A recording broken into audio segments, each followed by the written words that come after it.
Standing here on the white cliffs of Dover, looking out over the English Channel, where since the start of lockdown over 2,000 migrants have crossed illegally.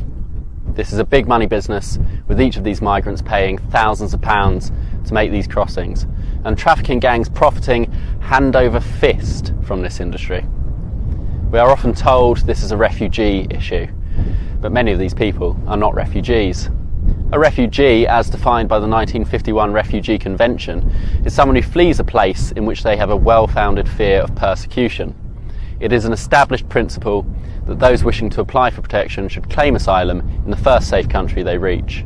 Many of these migrants will have passed through countless safe countries before reaching Britain, and they're being trafficked across the Channel from France, where they're picked up by the UK Border Force and brought here, where the majority claim asylum. During lockdown, thousands have come in, but returns have stopped entirely. The lack of returns is almost certainly encouraging more and more to make these crossings, with new daily records being set almost every week.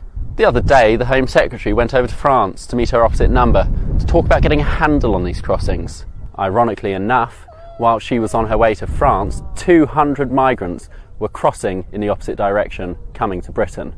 This is the highest daily amount on record. All those apprehended must be returned to France. France must do much more to prevent departures from its shores in the first place. Now, Dover is known for its many fortifications and its famous castle, and for good reason. It sits abreast the narrowest part of the Channel, and if you're crossing into Britain from mainland Europe, this is the place to do it. For those who enter legally, it is a bustling port which brings trade and talent from the continent, but for those entering illegally, it is just as convenient a spot to do so.